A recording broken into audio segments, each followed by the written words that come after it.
Thank you for joining us today and welcome to our webinar, Closing the Risk Gaps, Tips for a Defensible Driver Risk Program. I'm Lenore Theobald, Business Partner Solutions Business Development Manager here at HireRight, and I'll be your host today for the session. HireRight and SambaSafety prepared this presentation for informational purposes only. It is not intended to be substituted for legal advice. Should you have any legal questions, please direct them to your legal counsel. Before we get started, a few housekeeping items that I want to share. If you're experiencing any audio or visual issues, please refresh your browser or click the F5 key on your keyboard. We will be sending your HRCI and SHRM credit information by email tomorrow, along with a link to the recorded session. As we go through today's presentation, feel free to drop your questions into the Q&A.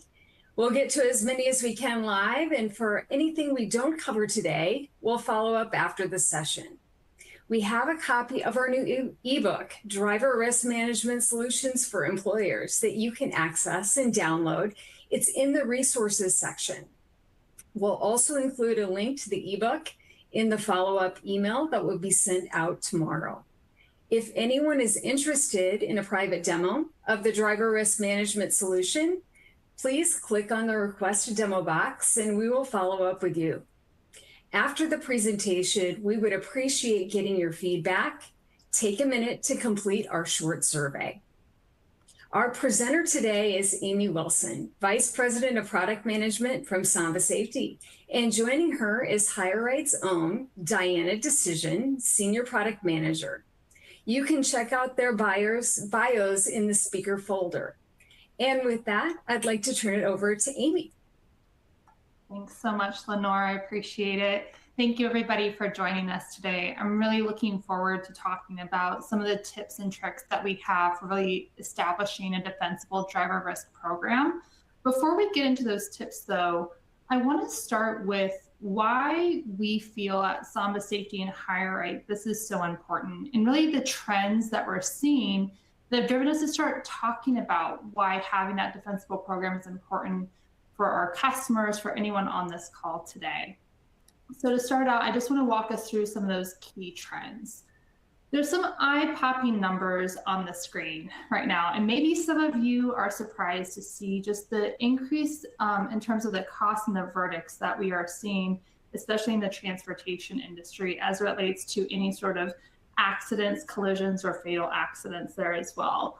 We're seeing a rise in nuclear verdicts, those $10 million plus verdicts. And overall, the last 4 years, we've really seen a major increase in the outcomes of these verdicts, rising up to upwards of $214 million.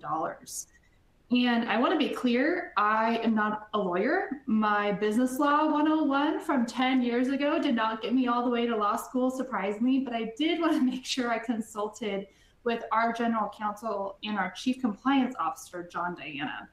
And he had a really great quote when it comes to litigation and the trends that we're seeing and the costliness of it. And it's bad facts equal bad outcomes.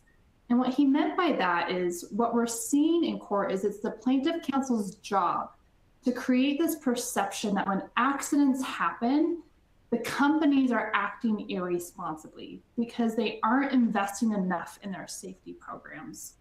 So what they're starting to look for are these discoverable items like a reactive safety policy. Something happens, so then I follow up with the driver at that point. Another one is around lack of awareness around license status.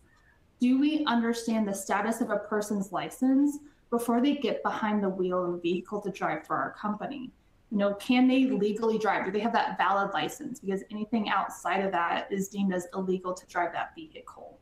So are those companies taking the measures available to them to understand that license status? And if not, that's a bad fact. The final one that we're also seeing is really just around the unenforced safety standards. And what that really means is we put a safety policy out there, but how closely are we following it? How much are we holding our teams, our drivers, our managers accountable to those safety policies? So what we're noticing is these plaintiff counsels really hone in on these components. So when they're speaking to a jury, it comes off in a way of the company should have known. The company had access to public records like motor vehicle records to inform themselves, but they didn't take the steps to do so. These are just some of the trends and narratives that we tend to hear around this, specifically around litigations that are rising. And I do just want to set the field for the conversation today, because you'll hear me reference MVRs or motor vehicle records, which we tend to see leveraged quite often in these transportation litigations.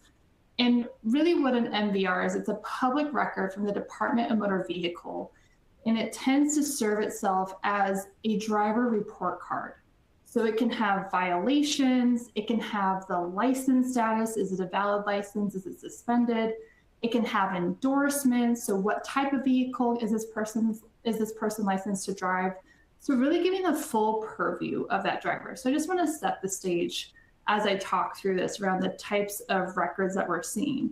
And we talk about discoverable outcomes or discoverable facts, that's what we're talking about, these motor vehicle records and the access to it. And what we do know is that we do have customers, we probably have people on the call today who are regulated by the FMCSA. You have your annual MVR on file to be compliant, and that's good. We want you to have that. But we do feel there are some additional steps that can be taken to really bolster up that safety program. The next piece of trend I want to touch on is just the general exposure and the violation types specifically that we're really starting to see. A lot of this is probably not surprising, given a lot of folks on the call are probably driving their own personal vehicles as well. But I do want to touch on these and just the impact that we're seeing from these violation types. So first and foremost, distracted driving. No one's really too surprised by this when I talk about this. You know, we're driving down the road, we look over, obviously not in our vehicle, the vehicle next to us, we might see a person who's on their phone because traffic's light, right? People are multitasking more and more in their vehicles. We've seen that with the rise of the technology that are being introduced into our vehicles as well. And from that, we are tending to see a higher likelihood of crashes, but also higher causes of crashes due to distracted driving. So again, it's that cell phone usage, it's eating while driving. There's also the concept of the highway hypnosis, where you start out on a drive, maybe you're thinking about a presentation you have to give later that day. All of a sudden you arrive to your destination and you don't remember getting there. So it's really about that mindfulness. And during that, we tend to see people become more distracted, which can then lead to a crash later on. The second one I want to talk about is speeding, which it sounds like the age-old story, especially since it predates cell phones and the distracted driving component. But continually, year after year in our driver risk report, we do see that speeding makes up 40% of violations and increases the likelihood of a crash by 47%. And it continues to be one of the leading factors in fatal crashes. We're also seeing around frequent speeders are those drivers who have disclosed to us that they are frequent speeders, and it's 30% of drivers.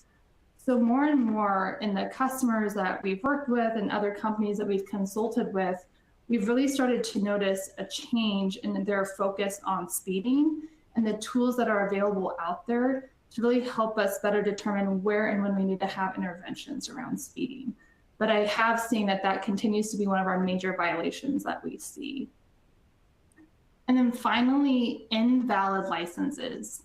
So 17% of fatal auto collisions in 2022 specifically involve drivers with an invalid license.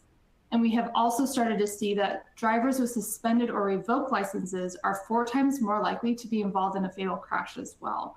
So we are seeing some major indications about having a non-valid license being a leading indicator to that of a potential collision later on. And this is one of those areas where I was just talking about previously that is fairly discoverable. License status is available on the motor vehicle record. It's generally available by way of the driver. They usually know when their license status changes, but not always. And one of the pieces that we talk about a lot with invalid licenses is sometimes it's an easy fix. You know, maybe it's an expired license and it's taking a few hours, depending on your DMV, to go down and get it renewed. Sometimes we see suspensions come through due to monetary reasons, and it's about going down to the DMV and getting that addressed as well. But we have seen major violation changes and rising around these three specific areas that tend to contribute to collisions later on. On this slide, we have a couple of different stats, a lot of them continuing around that trends of why we really feel having that defensible driver risk program is so important. There's two specifically I want to highlight. The first is what we've started to see again in our driver risk report around sedans and light duty trucks. A lot of times, I think when we are watching the news or we're hearing about these major crashes or fatal crashes, we tend to automatically go to those tractor trailers, 18-wheelers, or the semi-trucks because they're out on the road so often and doing that professionally. That said, there's still folks out there who are driving lightweight trucks, passenger vehicles, people who are driving to and from work in their personal vehicles or driving for work in their personal vehicles. And we're actually seeing that those sedans and light duty trucks are involved in more fatal crashes than the large trucks. Probably a lot of assumptions that can be made there as to why, that I can't really share out right now. I will say though that this has been an interesting trend that we've continued to notice, especially as it relates to how those vehicles also contribute to speeding and how they then become involved in those crashes later on. Another key fact and trend from this slide that I do want to hit on, because I think a lot of people are feeling this, is the increase in auto premiums, specifically the commercial auto premiums. And I will say, maybe you're in a portion of your company or your business where you don't necessarily as involved in the insurance aspect for your company. But if you're not feeling it at work, you're probably feeling it at home as it relates to the cost of insurance. And some of the trends that we've seen around that has actually been around the maintenance and technology in vehicles that have also contributed to the raise in those premiums. So more and more what we're noticing is as the technology continues to evolve and change in our vehicles, no matter the size of it, the knowledge to maintain that vehicle is also changing. So now we have mechanics and technicians that need more education on how to continue to maintain and take care of those vehicles, whether it's just a standard maintenance or if there is some sort of collision that requires them to become more involved to help fix the vehicle altogether in a fleet.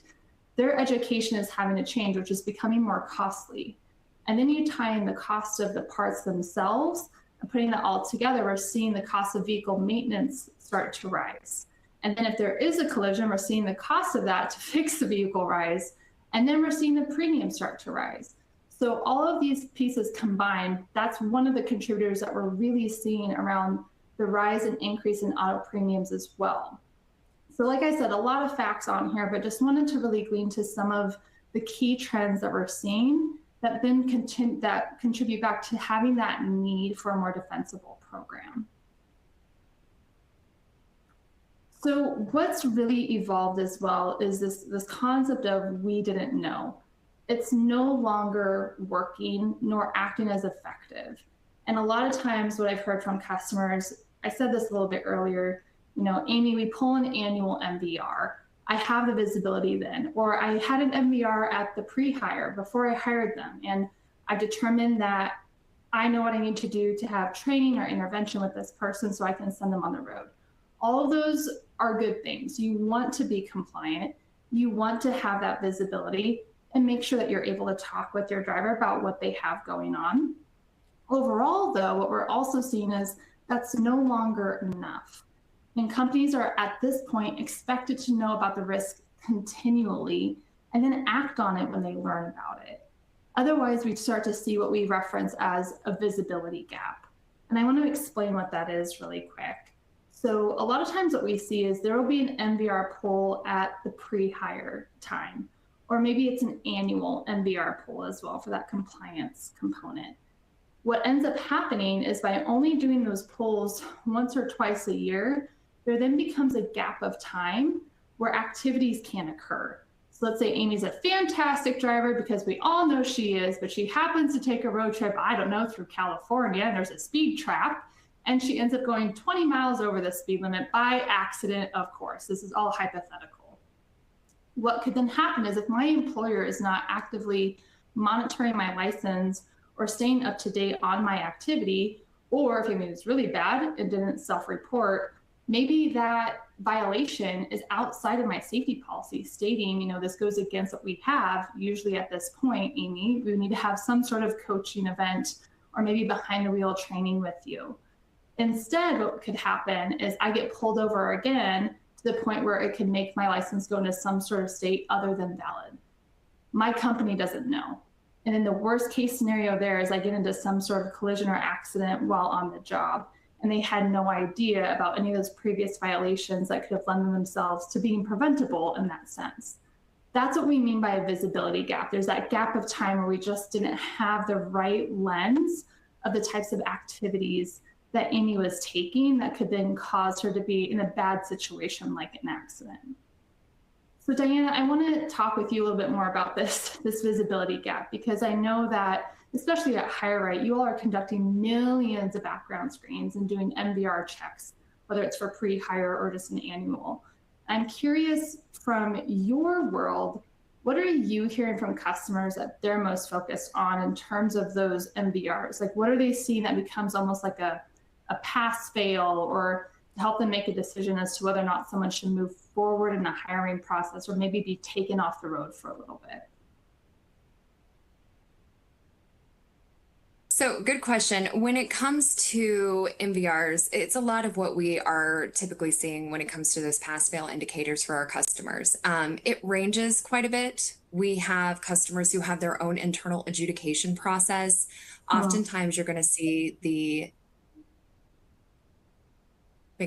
Oftentimes you're going to see the number of violations, right? The incidents, the severity of those incidents, is how long ago they happened, how many years since that actual incident, conviction rates and conviction timestamps. All of those things are really big indicators to our customers as far as whether or not an MVR with a record should be a disqualification when it comes to driving. Whether we're working under the CDL requirements, which of course are a little bit more strict, just a little, than the non-CDL arena, both are taken into consideration in very different ways. And I know each of us, both SambaSafety and HireRight, have some differing adjudication options to help guide our customers through some of that. But those are the things that we're going to see most predominantly that are going to disqualify drivers up front when it comes to a violation. Awesome. Yeah, thanks, Diana. That's exactly it. Like, that's what we're trying to better understand too, is like, what is it that we're looking for at that point in time? But then as we continue to move forward and understand, great, now that we knew that up front, what do we need to continue to follow up on and make sure that as we move forward with an employee, we continually have some sort of way to train them and invest our time in them so that they stay in line with our safety policies, but that we're also protecting them before we put them out. And a lot of times now what we're hearing is these compliance only approaches, they just aren't working. And that's a lot of what we're hearing as well. So again, I'm not saying don't do the pre-hires, don't do the annuals. Absolutely keep doing them, have that information on file. However, we do feel that there are other areas where you can invest time into to make sure that you're continually staying up to date on how that person is performing. So the annual MVR reliance, that's where we talk about that visibility gap. Doesn't mean to stop doing it, just means continue to look at other ways to invest in to make sure you have more visibility. We also know that it's fairly manual, especially for anyone that's pulling MVRs from different states. Like Diana, I know you and I have talked about this, right? Each state can be its own Easter egg of information of what is or is not included on that MVR. And so especially if you have those mixed fleets with CDLs, what's on their MVR versus what's on a personal license MVR too. So it takes time to really invest in and understand the differences between those different states. And then also I do want to hit on the FMCSA piece too. I know that there's free FMCSA resources for those of you regulated by the FMCSA. I've also heard this, Diana, I'm just going to assume you have too from the customers, especially in that regulated realm, where it tends to be a little more time consuming to understand those FMCSA scores that come through, where to go, and then how overarching those independent records that come through from the FMCSA really contribute back up to those CSA scores overall. So I do want to hit on driver training. We'll continue to dive into this as one of the areas in the trends that we're starting to see customers really invest time in. And again, from that driver risk report, we found some interesting information. What we're starting to notice that in the first 1 to 6 months post-hire, and then 2 to 3 years post-hire, we are noticing that there tends to be more crashes for the folks in that time frame. So really it's those brand new hires, the people who are learning the tricks of the trade. They're just potentially starting out in the career, or maybe they're just starting out with a new company and figuring out what those safety policies are and how to best represent that company.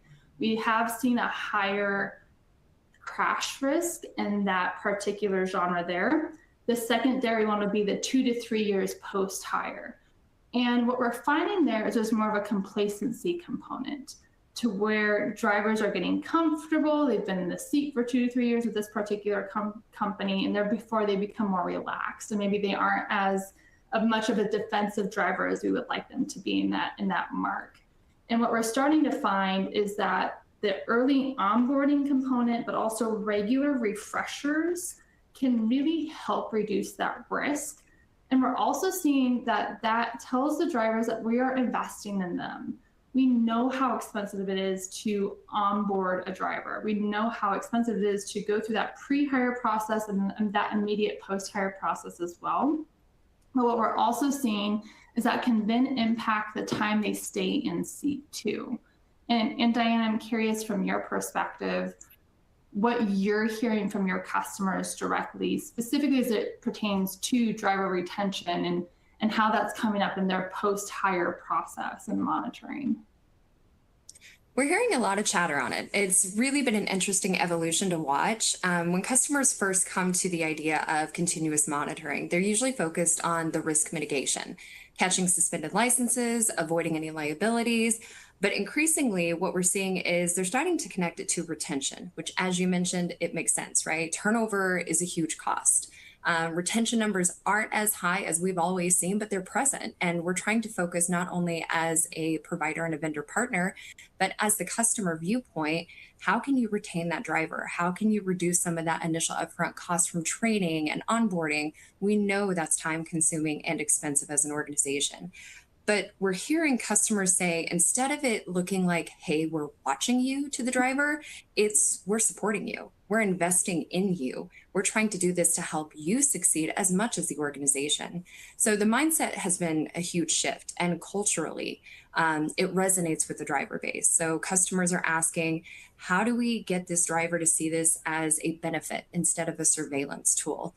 And the ones who are nailing it, who are successful in that, are framing the monitoring as part of their career development path, which is huge when it comes to the driver base. So they're recognizing that safe drivers are going to create clearer steps in their own success route.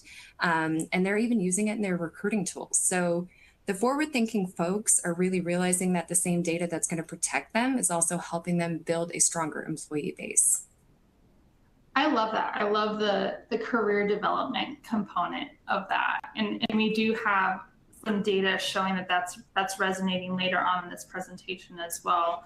I recently talked with a customer, and they did talk about how they feel it's an investment in them. And then they go beyond that and also offer, types of trainings to their family members. This tends to resonate, as I've been hearing it from this customer, with the drivers who have teenagers who are just getting licensed and like, oh, fantastic, free training. And so it's become more of like that family buy-in and investment of, not only are we investing in your career, we want to invest in the community and the roads that your family members and that your friends are starting to drive onto. So that's fantastic to hear that you're seeing that on your side as well. Another trend that we've started to notice with our customers is like Diana was saying, not only the investment tools around training, but also what we're seeing our customers invest in terms of technology and specifically in telematics. This has been a big topic of conversation, especially over the last 5 to 10 years, of that big brother component. we actually partnered with one of our customers just to talk through some concerns or risks that they were anticipating. And this particular customer ended up expanding their fleet. They went from 6,500 drivers to 23,000 drivers. And their big concern is how do we make sure that our safety policy is not just in place, but how to make sure it's followed and enforceable? Kind of what I was saying earlier in one of those earlier trends about it not being enforceable. And this customer invested in telematics, and they worked with us on an overarching telematics and claims study. And over this 5-year telematics case study, it's pretty incredible the impact that we were able to see with them. So not only did they have a reduction in churn, they had a reduction in claims frequency by 22%, right? So getting back to the cost of claims and the cost of litigation. So starting to automatically reduce that by investing in technology and enforcing it with their fleet and getting their fleet bought in on it as well.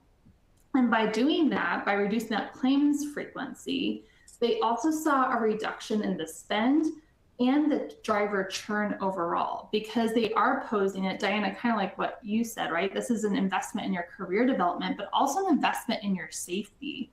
And what I've been hearing more and more is it's not necessarily about the cameras facing in, but those cameras facing out, because it allows for a really good conversation with the driver of, hey, I saw that you had this X, Y, and Z type of event, maybe harsh braking. And they say, well, yeah, I had a harsh brake because Nana Jean was crossing the road and I needed to make sure I could stop so she could get across safely, right? And they can review that with the driver. Or other times where we tend to see purposeful situations where vehicles will cut off a professional driver and slam on their brakes. So more and more this investment is being looked at as a way to protect the fleet and protect other drivers on the road. And overall, what I was really excited to see from this is it not only reduced the driver scores in the first 3 months, it's reducing their behavior after 6 months. And that's really where with that telematics data, it can be as close to near real time as possible, where you can observe the behaviors coming in, and then based on your safety policy, have some level of training or coaching intervention with that person to really make sure you address it. It's like I was talking about with people who habitually speed. They are knowingly doing this. And we do feel that behaviors can be coached and changed and be helping you all get your teams better in line with your safety policies. So it's really exciting to see that some of these investments are having real payoffs, and we're seeing that in the data and the claim studies that we're doing with our customers. So I want to get into now the strategies around building a stronger defense. So we've talked a bit about why it's important. I've hit on a couple of areas with the telematics and the training and the investment there, and how having that all come into your safety policy can really help build that stronger defense overall. And it's going to help really eliminate the we didn't know or the visibility gap overall, and that's by way of license monitoring and telematics monitoring, that also help reduce actual incidents. And I think we'll see that in the numbers that we're about to walk through. So first and foremost, it's the year-round visibility into violations and license statuses. And you all heard Diana talk about earlier, those customers who are investing in that continual monitoring. So it's really after that pre-hire MVR takes place, you onboard someone, and then you start to monitor their license. And what that can do is help replace those annual pulls from multiple different states. So we talked about the time and effort it takes to not only pull those MVRs, but then go through them, read through them, and understand the risk of that person. Whereas license monitoring, what that can really do is inform you when there's something you need to pay attention to. And that's by way of us sending an alert to say, hey, something has changed relating to this license, whether that's a license status change, whether that's a brand new violation that's been added to that MVR. So a more proactive measure to better inform you. So instead of finding out 6 months later from that visibility gap, you're more informed at the time that it comes through to the DMV, and then you're notified yourself. And that's where we talk a lot about like the license status piece being low hanging fruit. I know that's on this slide, but we truly feel that by having visibility into that license status, it can always inform a conversation that you should be having. Because if you get notified that a license status is anything other than valid, it's going to trigger that you either need to go determine if there is a violation that caused that, or maybe have a conversation with the driver themselves around why they no longer have a valid license. Because in the end, that should really be telling you whether or not they should get behind the vehicle that day and represent your brand overall when they're out on the road. And this also then allows for intervention earlier on. So a really good way before anyone hits the road that day to make sure you're having a conversation with them about their MVR, about the activity that you're seeing, and then potentially come up with a game plan moving forward so that they have safer habits when they're driving. Another strategy we're seeing, and this is what we touched on a little bit with that telematics study, is the investment in telematics and also what it's allowing us to do in terms of our conversations and our training interventions. What we're seeing more and more with telematics is our customers are able to have a better understanding of, like I said earlier, that near real time, what's happening behind the wheel that sometimes the DMV doesn't know about. And that's really where we can have a good understanding of the behaviors of that driver. Are they trending towards becoming a distracted driver? Are they trending towards becoming a habitual speeder? And then you have more targeted conversations. So instead of just saying like, hey, I see you have a couple of speeding violations, it can be more around like, hey, I see as you're driving, or I see when you come to a red light, you're starting to multitask. And even in those moments, it can still present danger. Multiple times what ends up happening is maybe someone chirps their horn at them because the light turned green, they take off, but oh my gosh, the person in front of them slammed on their brakes and they miss it. So more and more with telematics, our customers are able to uncover behavioral trends, and then they have more targeted conversations with those drivers. So then that way they're able to help change their behavior and make sure that their habits are more in line with the company's safety policy.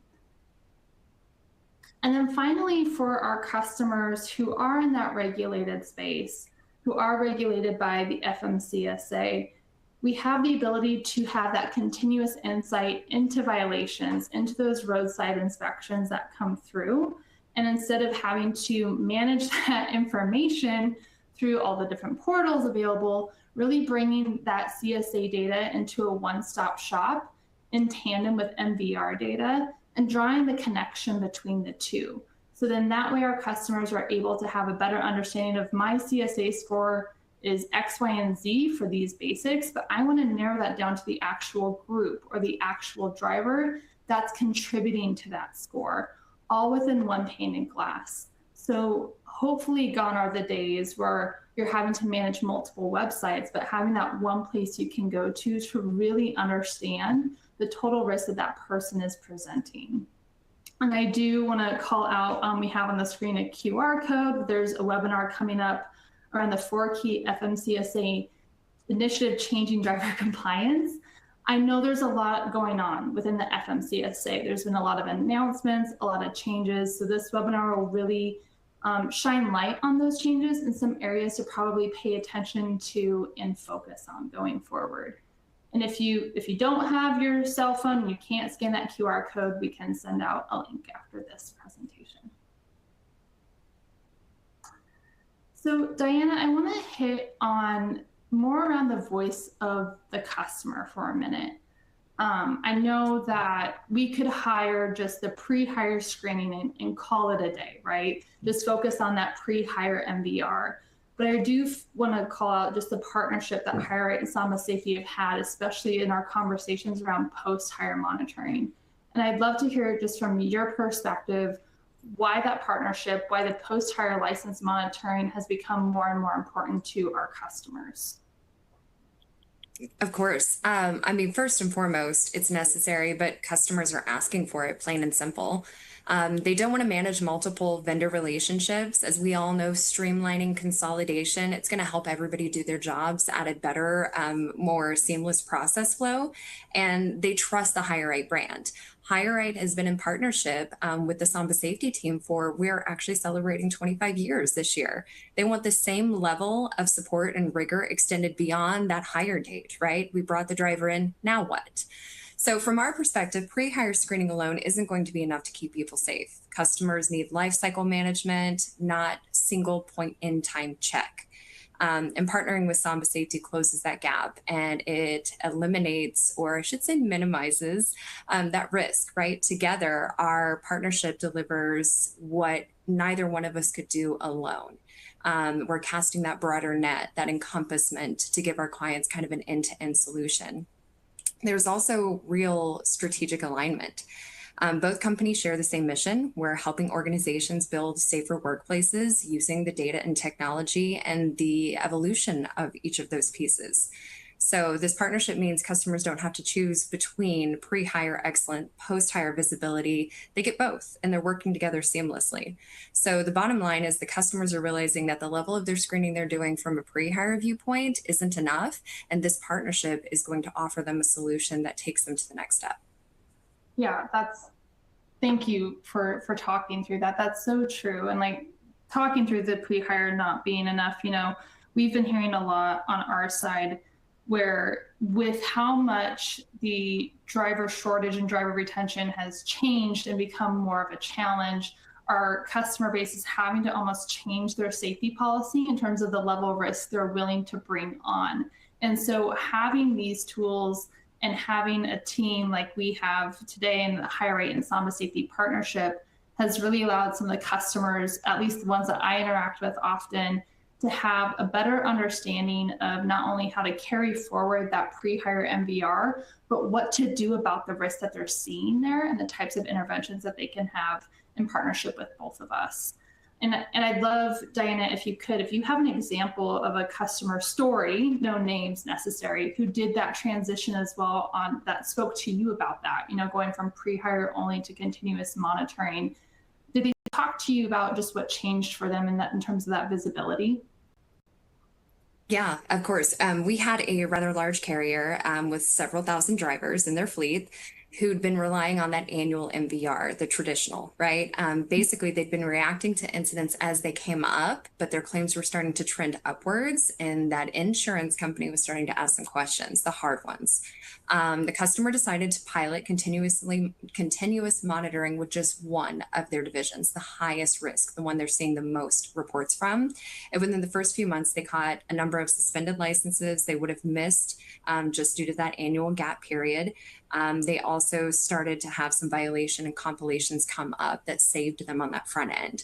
So they started routing drivers with new violations into the training programs, which actually reduced those repeat offenses that they were seeing.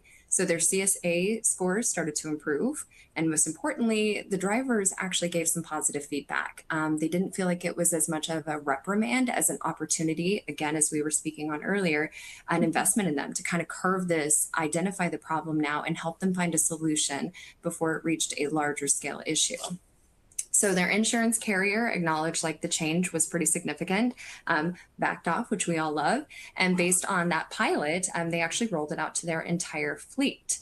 So the customer who sees the biggest wins are going to be able to have that cultural change within their organization and also help themselves and protect everybody on the road.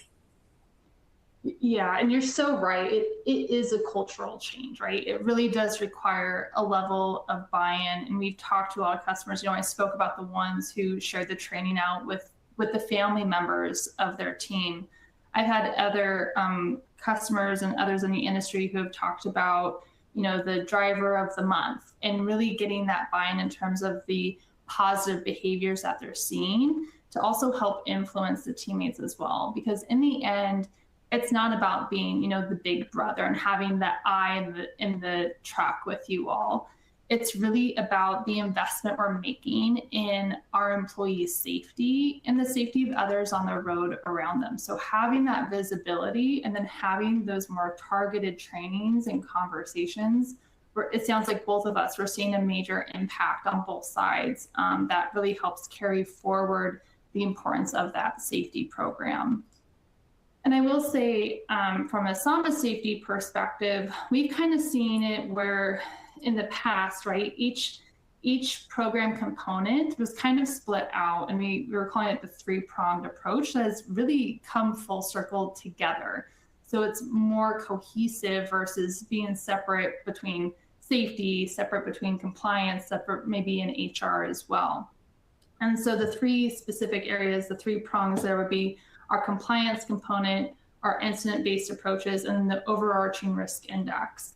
And the compliance is really where it's about assessing the eligibility to drive. So again, using that MVR information, which can also then sometimes inform CSA scores, again, for those on the more regulated side.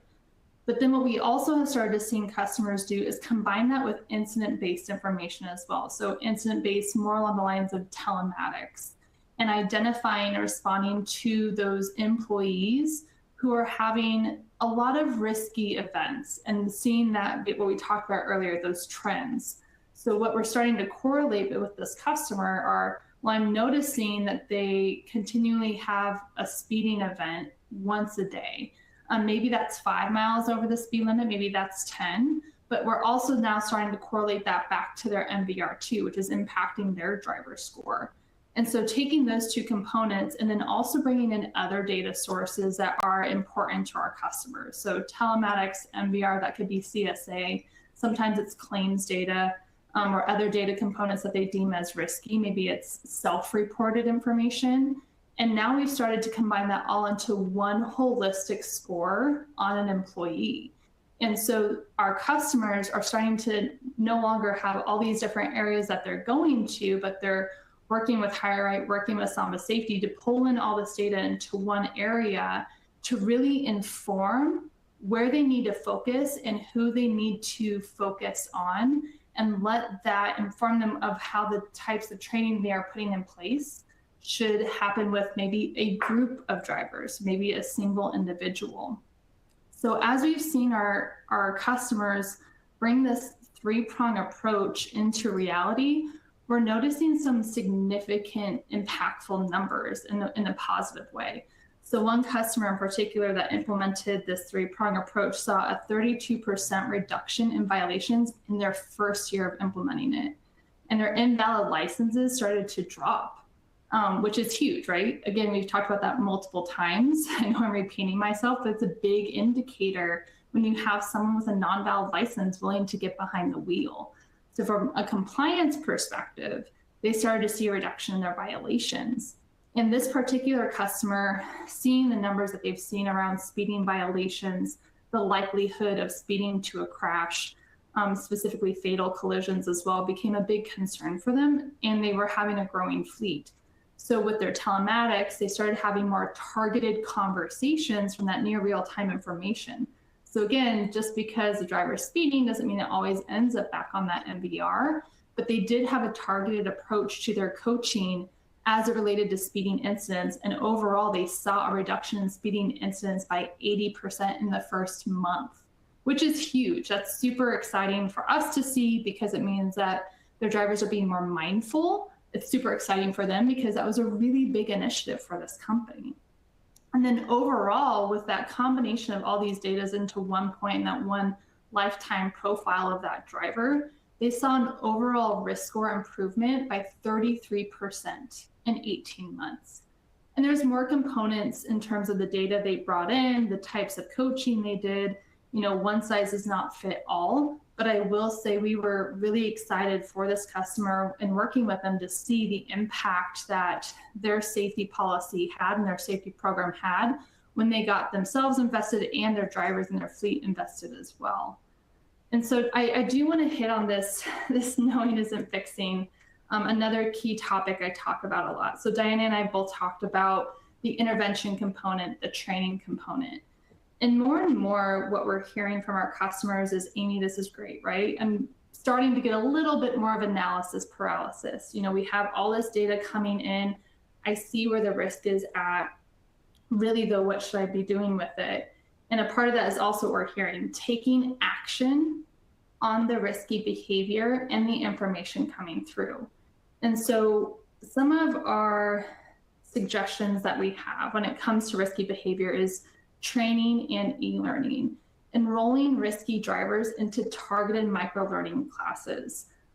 We know classroom time is really more and more difficult. Getting people into the seats, but also taking them away from their daily jobs can take time. We know that even, being on their phone and taking an e-learning course can be timely. So looking at ways to involve e-learning and micro-learning courses, but also making sure they're targeted to the risky behavior you're seeing. It's not really helpful if you're seeing someone that's following too close and then you assign them a road rage training, for example. So really starting to focus on what are the types of behaviors we're seeing and the trends that are happening, and then enrolling them into those micro-learning classes to keep their attention. And then the ongoing and proactive training. That was another trend that we saw, right? Where we don't see as much proactive measures being taken that could be taken. And so we've worked with customers to really build out training lessons and allow them to set it up so they can assign it and say, okay, once a month, we're going to assign a training to a fleet or to a group based on their location. So maybe towards the winter months, we assign training on how to drive and implement weather. Maybe during the holidays, when you know there's a lot more deliveries, it's more about urban driving in a heavily populated area. So really being mindful about the type of proactive training that we can provide those drivers, and then documenting all of those efforts, making sure we're tracking that progress. And again, that kind of goes back to what Diana was talking about, right? That buy-in and that investment in their career. And that's really where we tend to see our drivers and our fleets become invested, and they don't see it as just another thing to do, but they really see it as, okay, they're taking the time to support me. And that's the buy-in that we're seeing. That's why we're seeing more and more drivers stay on with these types of programs. So knowing isn't fixing. That's really just getting back to the fact of, now that you have the data, we need to do something with it. Whether it's with us, whether it's anywhere, I will say our stance at SambaSafety is do something. And we're always happy to help consult on what that could look like. And the reason that Diana and I have been talking about the importance of this is because we have seen an increase in retention. We specifically saw in our risk report that 75% of employees are staying longer for those companies that invest in their growth, and they do view that training as that investment. So Diana, I actually think you used the word earlier about it not being punitive, and that's what we're hearing. They're seeing it as it being supportive. They're seeing it as it being mentoring. And sometimes it can be that one-on-one coaching, or sitting behind in the cab with them and just making sure that they have the support that they need to make sure that they're having those positive behaviors, and then sharing that out with the rest of their fleet by way of maybe it's a safety program that rewards drivers for positive risk and good behavior. So definitely something that we're seeing has continued to increase in terms of trends, and where we're seeing a lot of success with our customers, that investment in training and taking action on the data. And the results are tangible. So this is one of my favorite things to talk about. When this came out in our risk report, we were all really excited to be able to talk more about the viability of not only continuous license monitoring and telematics, but the combination of training. So we talked about that triad earlier, but there's a triad here as well. And one of the more impactful ones is this 32% reduction in monthly violations within the first 12 months of license monitoring. That's incredible, because that's really where a lot of times when we're talking with our customers and they're asking us, like, what can I do? This is a great starting point, and we're seeing that it's having a legitimate impact for our customers as well. We're also seeing reduction in crashes within the first 12 months too, by about 14%, and then a reduction in claims costs. And like I said earlier, we may all not be involved necessarily in the insurance conversations and the claims conversations, but what I will say is there is a downstream impact, because every time that we have to pay for a claim, that's somewhere else in our business, that's somewhere else in our safety program that we cannot invest those dollars. So it's important for everyone to be as invested as we can for not only the purpose of reducing those costs, but also continually ensuring the safety of our teams. And then finally, when we are seeing the combination of monitoring and training, we were really proud to see that it has turned into a 77% violation reduction. And that's impactful. Diana, you talked about it earlier with your customer where they were getting the phone call from their insurance company. No one wants that phone call. I don't even want it in my personal vehicle. So the fact that we're seeing these tangible numbers are really great for our customers to be confident at that time for renewal. Yeah, I do just want to add, because I thought this really stood out. One of our attendees dropped a comment that he uses in this environment, and he said, I call this professional development versus progressive discipline. And I have to just applaud that statement. That is so well put, and I think it really captures what we're trying to say here. So thank you for that, Rick. That was a great way to view that. That's awesome. Yeah, thank you for sharing that. That's perfect. And that's really what we want to do, is we want to share out these best practices. We want to share out what we hear from customers is working for them when they're talking to their fleets, when they're talking to their employees. So yes, thank you. Thank you for sharing that. So overall, I just want to thank everybody for being here today, giving us the opportunity to talk about the importance and the tips and tricks for having that defensible driver risk program. Diana, thank you for participating with me and sharing some of the stories that you're hearing on your side. We know there's a lot going on for each of you in your industry, at your company, with your fleets overall. And so anytime that you all feel you're starting to navigate really murky waters, you're starting to try to figure out, where do I go from here as it relates to MVRs or CSA data or telematics data, with all these things out there, I can confidently say that HireRight and SambaSafety, we're here to support. We're always happy to consult and meet with anybody that may have questions as it relates to our offerings and how we can really help you provide a safer road for your teams. And I would just add, I know we have a number of customers who, whether they use SambaSafety today in the HireRight system, or they've considered it, or they've just heard about it and they just have questions. Amy, what's like the one nudge you would say to help them all move forward? What is the next step, that little piece of information that would like push them over that finish line? Yeah, I always say when it comes to like, what's the next step? Where do I start? All of this can seem really overwhelming. So I always say, first identify like, where do you need to focus? And that's by way of, if you're doing an annual MVR or pre-hire MVR, focus on your riskiest folks. And then next step ideally is go with what you know. And if you're working within the MVR realm or within the CSA realm, take it up to that license monitoring level. Reduce that gap and really start to allow yourself to see the trends going on.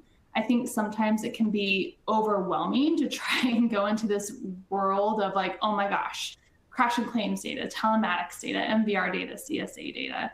So if you need to take that next step, I would start with maybe license monitoring, but also talking with, HireRight, talking with SambaSafety, because we can help demystify what is seemingly complex and really providing that one-stop shop and picture to help you have a better idea of where you need to focus your time, focus your energy, and focus your safety policy.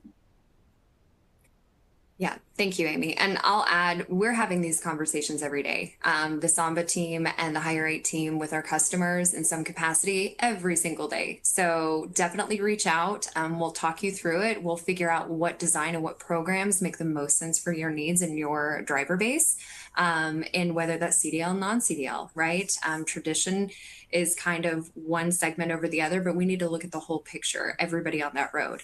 So definitely reach out to us. And I think we have some time to turn it over to questions. We've got quite a few in the chat. Amy, I'll tee them up if that's okay. Absolutely. So one of the general first questions has to do with pre and post adverse action letter process for pre-employment MVR screening. Is it required? Yes. Anytime we're doing anything that falls under FCRA, we want to make sure that we're taking those pre and post adverse processes. If you already use the HireRight system, we actually have a compliance workbench and training area within our screening manager that not only kind of guides you through some of those, but offers some template letters that you can use, and you can adapt them however you see fit. If for any reason you don't see that, it might be a permission. You can definitely reach out to your HireRight contact and we'll walk you through it. Or if you're not using us yet today and you want to follow up on some of that information, reach out to us. We'll be happy to have the conversation.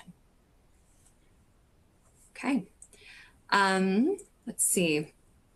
We have somebody would like to know about, sorry, reading through this, good training videos to get us more comfortable with reviewing the reports and understanding the reports. I think, and if I'm understanding your question correctly, but I will follow up with you directly, it is about training videos that SambaSafety offers in partnership, really focused on like your driver needs. Amy, keep me honest, the training programs that we have, whether it be preventative or annual assignment, are focused for driver view, correct? Absolutely. Yeah, we always, all of our training videos today are specifically geared towards drivers specifically for them to take. Perfect. And I think the question is great because if, as we talked about through this webinar, the complexity of the MVR records and the details you guys are looking at in the reports, whether that be from your pre-employment or even your annual view, they're complex. And each of our teams, both SambaSafety and HireRight, have options available for you guys to take a look to determine, is there some scoring? Is there adjudication? There's a number of tools in place that'll help you kind of delineate some of the complexities of those states, and we can guide you through each of those. So definitely reach out to our team. You could start, of course, with the HireRight side of the house, and we'll engage the SambaSafety partnership. We could take a look at what your specific needs are for understanding all of the nuances of each one of those states and bring all the teams in to make sure that we're setting your program up. Okay. There we go. And then we do have a question about partnerships. We use a number, I'll say we use a number of partners, whether that be an ATS partnership. 10th Street is one of the ones mentioned, SambaSafety, HireRight. Like, how do we best support those programs? How do we set that up for success? It sounds like just reach out to the HireRight team and we'll engage Samba and or any other ATS partnership that you might have to streamline what that process flow looks like, right? If you have not yet set up SambaSafety, we do the same thing. Bring everybody into the conversation to get your program set up and your accounts linked in a way that make it seamless for your users and get everything rolling for you pretty quickly. Okay, and let's see. Any others? Bear with me, guys. What's the best first step for a fleet that wants to move beyond annual MVRs, but is not ready for a complete safety program overhaul? Amy, do you have any feedback on that one? Yeah, yes, absolutely. And there, I think I saw another question too around this, like going beyond that annual MVR. A lot of times, and that goes back to that familiarity, starting with license monitoring. And that's really where anytime there is an activity detected, we would provide a brand new MVR. So it's familiar because you all are pulling those MVRs already. You're probably already a little bit more familiar with the MVR layout itself. But by going into that license monitoring, that's your more proactive measure where we would be able to then alert you to when you need an MVR and then automatically providing that MVR to you at the time of that alert. So like I said, it's a little more familiar, a better idea of it. We also standardize those MVRs so you're not trying to have a full-on deciphering time in your day to figure out what an Oregon MVR should look like compared to a Texas MVR. And so just taking that next step and then just kind of setting it in a way where we can have the right information, alert you at the time that there's an activity change on that MVR. And then that way you're immediately notified of that and you have the information that you need. Perfect. We've got a couple of questions around insurance. I'm going to try to consolidate this. Should you be sharing monitoring data with your insurance company? What are the pros and cons to that? Great question. This has come up a lot recently, actually, and it was in one of our more recent reports where we were seeing it was something like 33% of insurance companies say that their monitoring information of their insureds is not being shared back up with the insurance company. And then it was on the flip side, like 32% of our customers were saying, well, my insurance company isn't asking me for information around my monitoring program. So it's this interesting intersection where we really feel that with HireRight and SambaSafety, we can be the conduit between the two.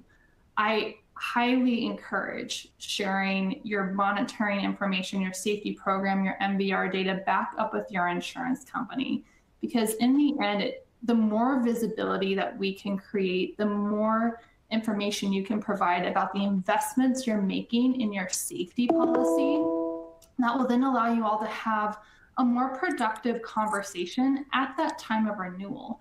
And we're starting to see these conversations take place in a productive way. And really, my goal there is to make it so at renewal time, you all aren't dreading it.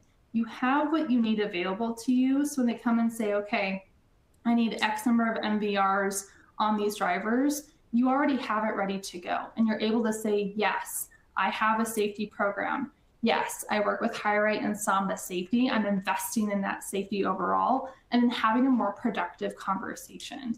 So we are seeing that insurance companies want to have that information, whether or not they are proactively asking you. If you're a part of a monitoring program, definitely share that back up. Perfect. Okay, I know we've reached the top of our time here. There's still a couple of questions we did not get to. As Lenore mentioned at the beginning, we are going to follow up with everybody and make sure you get your answers. And that wraps up our Q&A portion. Lenore? Yeah, thank you, Diana. Thank you, Amy. And thank you everyone for attending today's presentation. The HRCI insurance credit information will be sent out via email tomorrow with the recording of this session. And if you want a private demo, click on the request a demo box before you leave, and also take a minute to create or complete our short survey. Your feedback is always welcome and appreciated. Thanks, everybody. Have a wonderful day. Thank you all. Thank you. Bye.